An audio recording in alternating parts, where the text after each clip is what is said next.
there. So the plan today, as you will have seen in my podcast, if you watched that, I am trying to dye some yarn to have a go at the sea lig pattern in the Sea Change edition of the Pom Pom magazine, which I think is autumn this year, autumn 2019.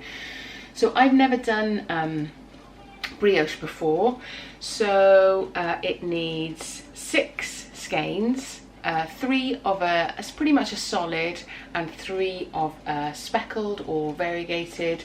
So to give this sense of, sorry, my lighting isn't very great in my kitchen, but yeah, to give us this sense of the 2 colour brioche there. So looking in my stash, hurrah hurrah, I found exactly what I need. So this is DK, can you read it there, even though the light is bad? It's a DK Superwash Polworth, and I have 6 skeins. Can you believe it? What luck is that? I bought this a while ago, I think at Wonderwool Wales, maybe even last year, to play with, and I think this is the prime opportunity. Hopefully I'm going to have some time over Christmas to have a go at brioche, which I've never done before, and I would like something similar colour wise. I was considering a raspberry, a deeper raspberry, but actually when I look back at the pattern, yeah, I think these are the best options, the greys and browns and navies. So yes, on I go. Just to say as well that this is by no means a tutorial. I'm not showing you how to dye. I am just a yarn dyer from playing and trying different colours and trying different things. There are lots and lots of good instructional how-to videos out there, but this is just showing you how I'm just making some attempts at creating some colours for a specific project. I'm just going to soak the yarn in citric acid and water, but like I say, I'll show you the steps as I go along, but this is by no means an instructional video. Okay.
There we go.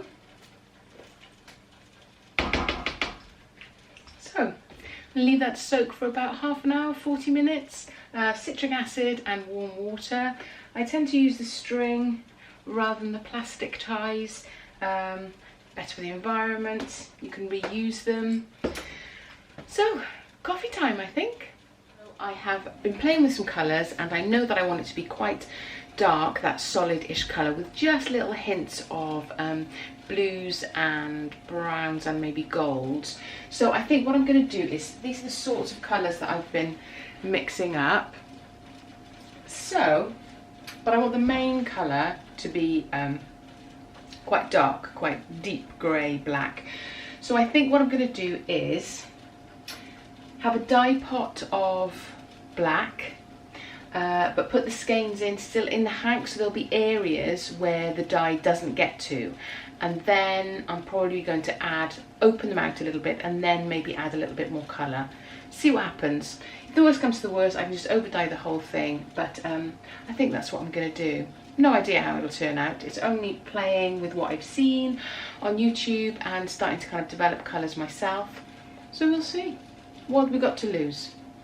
6 skeins of yarn, which we can just dye black or navy and make something beautiful anyway. So far all I've done is I've added some water with some citric acid there that I'm going to heat up in a second. These are my skeins that have been soaking for about half an hour, 40 minutes. I put them into loose hanks, as you can see. They're not very tightly wrapped, but they're loose hanks because I'm going to put the dye in the pot to have a dark dye pot first. So here is the dye that I've mixed up.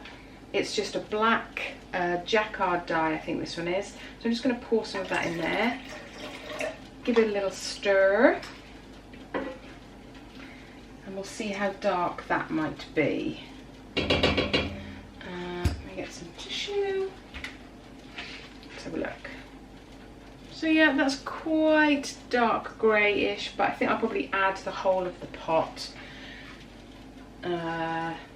Oops. Got my tissue paper there as well. Get it off. Add a little bit more and see what happens, because I want to make sure that there's some lighter gaps, which is why I've kind of skeined the hanks a little bit. Like I say, this is just experimenting. I am in by no way a prolific dyer, but I don't mind having a go and seeing what happens. So we'll try and keep those quite tight. I might tip some of this water away actually, so they haven't got quite so much room. Bear with. Voila. So yeah, so there's not quite so much water in there, so they've got less room to move around. And I'm just gonna pop them in one at a time and we'll see what happens. There we go. This one, some of the yarn from my from some of the dye from my gloves came off, but it doesn't matter because it's been over dyed anyway, so it'll just be a little interesting addition. So there we go, they're all tucked in there. Can you see? All tucked in there nicely. So off we go. Slowly start to increase that heat. And then I've got my lid, so I'm going to steam them once they get to a certain temperature. So off we go. I'm going to take these gloves off now. And ignition, let's go.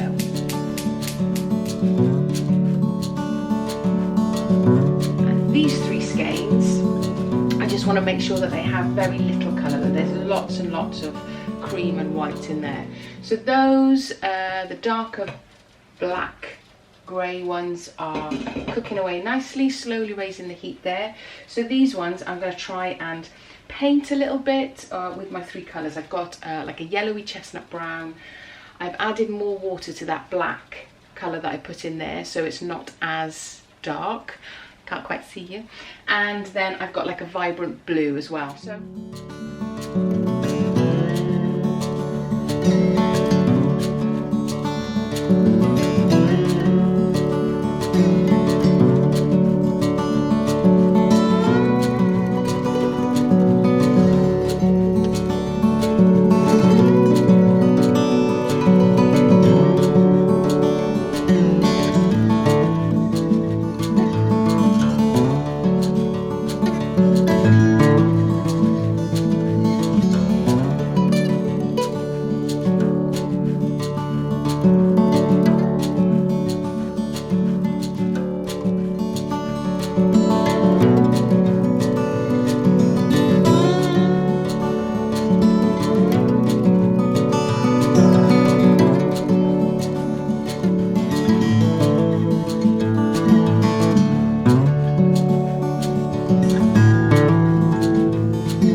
bit of an update. So this has been steaming away nicely, not quite on a boil, just pre-boil.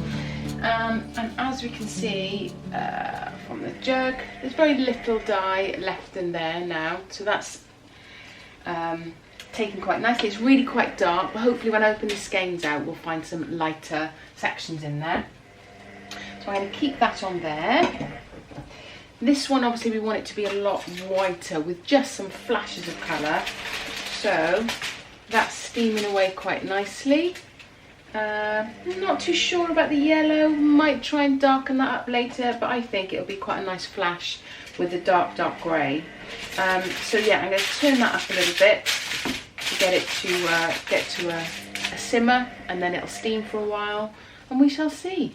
The plan then is for it to go back into this pot. I'll open the skeins out and then maybe pour in some blues and some of the chestnut browns that I've had on here, just to give that a little bit more depth of colour.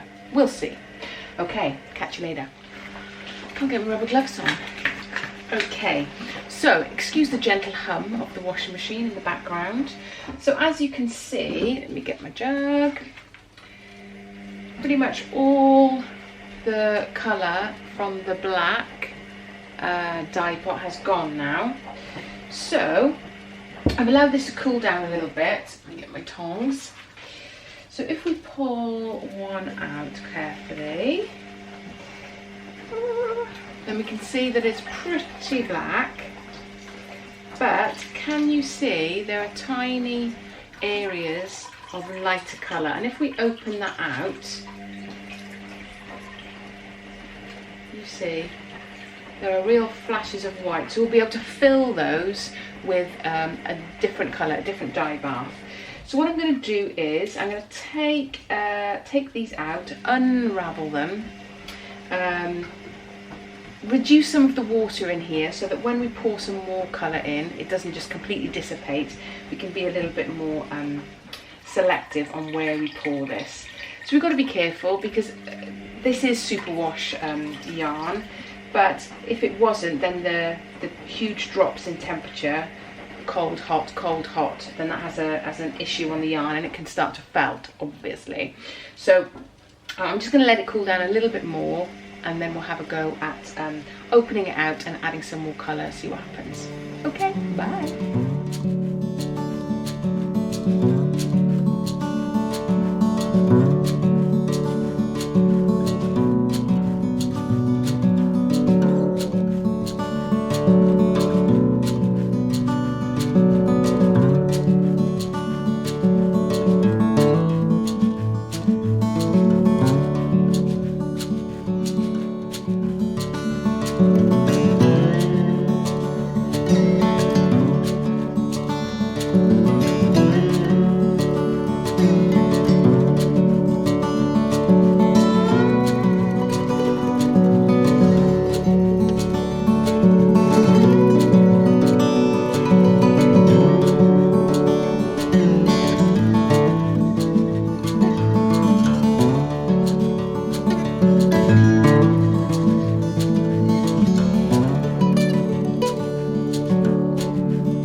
So this is what we have got from the lighter colours with the little bits of colouring on the ends. Now once I open that out, I think that's going to be too cream. So what I think I'm going to do is just put it in a very, very light bath of silver, grey silver, just to over dye those little bits of white. It's too creamy for what I want. And in this pan here, excuse the steam, we can see these lovely rich black, blue, teal colours. So they are looking great. I'm going to let those calm down and cool down, but I am going to do a new bath and just put a little bit of silver on there. So we'll see what that looks like once I've done that. Bye. There we go, a little bit more grey added. So you can see it's a bit more silvery now, it's not as cream. So we'll leave that bubble up.